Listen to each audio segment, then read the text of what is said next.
तो welcome class, मैं शुभम आर्यन। हम लोग पॉलिटी सीरीज चालू किए हुए हैं। तो हम लोग पॉलिटी में इम्पोर्टेंट सबसे पहले हम लोग देखे थे शेड्यूल्स हमारे इंडियन कॉन्स्टिट्यूशन का, देन उसके पार्ट्स को हमने डिस्कस किया। अब हम लोग आर्टिकल्स, इंपॉर्टेंट आर्टिकल्स जो है हमारे कॉन्स्टिट्यूशन का, उसको डिक्लेयर कर रहे हैं। उसको देखते हैं कि हमारे कॉन्स्टिट्यूशन में कौन कौन से इंपॉर्टेंट आर्टिकल्स हैं जो कि मेंशन है। तो ये 2-3 पार्ट्स में हो सकता है वीडियो बने, तो हम लोग स्टार्ट करते हैं। ठीक है, तो हम लोग सबसे पहला आता था पार्ट 1 में states and union territories mention है। ठीक है, तो जो हमारा स्टेट्स एंड यूनियन टेरिटरीज उसमें 4 इंपॉर्टेंट आर्टिकल है, जिसमें 4 ही आर्टिकल 1, 2, 3 एंड 4। ठीक है, 1 to 4 पार्ट 1 में मेंशन है। ठीक है, तो हम लोग देखते हैं वो 4 आर्टिकल कौन कौन से हैं। ठीक है, तो पहला आर्टिकल जो कि इंडिया को बताता है, it's is A union of states. ठीक है, यूनियन ऑफ स्टेट्स कहने का मतलब है कि जो इंडियन स्टेट्स हैं वो चाह के भी इंडिया से अलग नहीं हो सकते हैं। ठीक है, वो ऐसा नहीं है कि अलग, मतलब कि अभी स्टेट सेपरेट कंट्री तो वो आया बाद में अलग हो जाता, ऐसा नहीं है। ठीक है, तो हमारा जो पार्ट 1 आर्टिकल 1 है वो इंडिया को बताता है, that is union of states है। ठीक है, अगेन आर्टिकल 2 जो है, अगर कोई फॉरेन टेरिटरीज, ठीक है, वो इंडिया में ज्वाइन करना चाहे, अगर कोई फॉरेन टेरिटरीज इंडिया को ज्वाइन करना चाहे तो वो आर्टिकल 2 में मेंशन है। ठीक है, तो आर्टिकल 2 हम लोग समझ में आया कि कोई फॉरेन टेरिटरीज अगर इंडिया में ज्वाइन करेगा, जैसे सिक्किम ज्वाइन किया था इंडिया में, ठीक है, तो वो आर्टिकल 2 में मेंशन है। आर्टिकल 3 में है कि जो इंडियन स्टेट्स है, अगर उसका बाउंड्री चेंज होता है या उसमें बाइफर्केशन या कुछ होता है, ठीक है, तो उसके रिलेटेड जो है आर्टिकल 3 एडिशन और change in the existing parts of the Indian states and union territories. ठीक है, तो आर्टिकल 4 जो है, तो उसमें आर्टिकल 2 और आर्टिकल 3 का यूज कैसे होगा उसको मेंशन किया गया आर्टिकल 4 में, कि अगर हम लोग फॉरेन टेरिटरीज को इंडिया में ज्वाइन करेंगे तो कैसे ज्वाइन कर सकते हैं, अगर इंडिया का बाउंड्री को चेंज करना है तो कैसे चेंज करनी, वो लोग बाद में देखेंगे उनको कैसे चेंज किया था डिटेल में। इतना डिटेल में हम लोग को एसएससी वगैरह एग्जाम में या स्टेट पीसीएस एग्जाम में इतना इंपॉर्टेंट नहीं होता है, वो यूपीएससी में ज़्यादा इंपॉर्टेंट है। ठीक है, तो वो हम लोग बाद में सेपरेट लेक्चर्स में देखेंगे। अभी एज ऑफ नाउ हम लोग क्या करते हैं, केवल इंपॉर्टेंट आर्टिकल्स को डिस्कस करें, कौन कौन से हमारे कॉन्स्टिट्यूशन में इंपॉर्टेंट आर्टिकल। तो पार्ट 1 जैसा कि मैंने बताया था, जो कि स्टेट्स एंड यूनियन टेरिटरी से रिलेटेड है, उसमें 4 आर्टिकल है।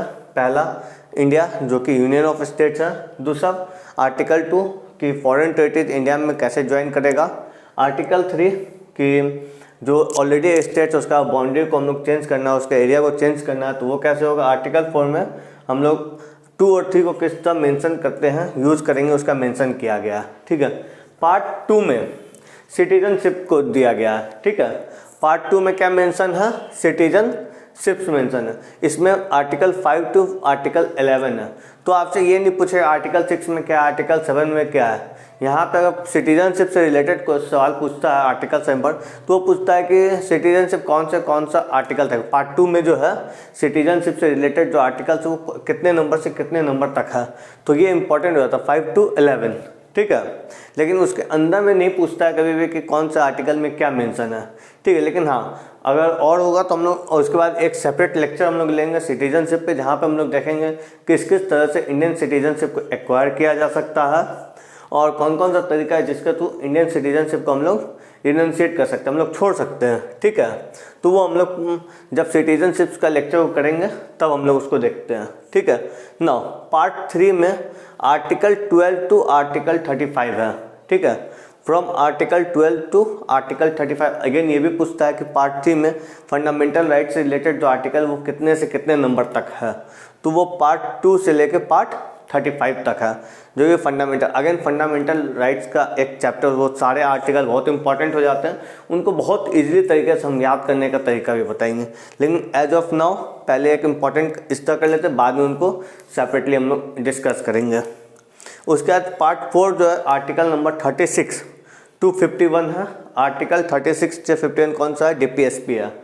ठीक है, अगेन हम लोग बता दें डीपीएसपी में वो प्रोविजन जो फंडामेंटल राइट्स में नहीं मिला वो बाद में हमारे साथ जुड़ सकता है।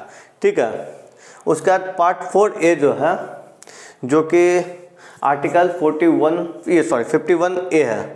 पार्ट 4A जो है आर्टिकल 51A है, ये फंडामेंटल ड्यूटीज है। ये हमारे कॉन्स्टिट्यूशन में ओरिजिनली मेंशन नहीं था, बट ये जो है with the 42nd constitutional amendment 1976 में आया था, उसमें फंडामेंटल ड्यूटीज़ के बारे में दिया हुआ है। ठीक है, तो हम लोग पांच इंपॉर्टेंट पार्ट देख लिए। पार्ट 1 जो कि स्टेट्स एंड यूनियन टेरिटरी, जिसमें 4 आर्टिकल है। पार्ट 2 सिटीजनशिप है, जो कि very important, part 5 article 5 to article 11 तक है। पार्ट 3 जो कि अगेन फंडामेंटल राइट्स है, अगेन वेरी इंपॉर्टेंट, ये पार्ट 12 टू पार्ट 35 है। पार्ट 4 DPSP रिलेटेड, जो कि 36 टू 51 है। एंड पार्ट 4A जो कि सिंगल आर्टिकल है 51 है, उसके अंदर फंडामेंटल ड्यूटीज़ मेंशन किया गया। अगेन उसको हम लोग सेपरेटली इनको देखेंगे क्या क्या, क्योंकि ये इंपॉर्टेंट एग्जाम में पूछता है कि इनमें से कौन सा फंडामेंटल ड्यूटीज़ है, इनमें से कौन सा DPSP है। तो ये इस टाइप से सवाल पूछता है, और ये कौन से आर्टिकल में मेंशन ये पूछ लेता है। पार्ट 4 फंडामेंटल राइट से रिलेटेड कौन से पार्ट में है, ये कौन से अमेंडमेंट के थ्रू ऐड हुआ इंडियन कॉन्स्टिट्यूशन में, कौन सा कमेटी था, स्वर्ण सिंह कमेटी था। अगेन जब हम लोग फंडामेंटल ड्यूटीज़ देखेंगे तो उसके रिलेटेड हम लोग सारा चीज़ इन डिटेल हम लोग देखेंगे। बट एज ऑफ नाउ हम लोग यहीं पे करते हैं, उसका नेक्स्ट वीडियोज़ में हम लोग आगे का आर्टिकल को डिस्कस करते जाएंगे। और बेस्ट तरीका अगेन आप लोग नोट्स बनाते जाइए, नोट्स जब तक नहीं बनाएंगे कोई फ़ायदा नहीं होगा लेक्चर देख के। ठीक है, तो थैंक यू।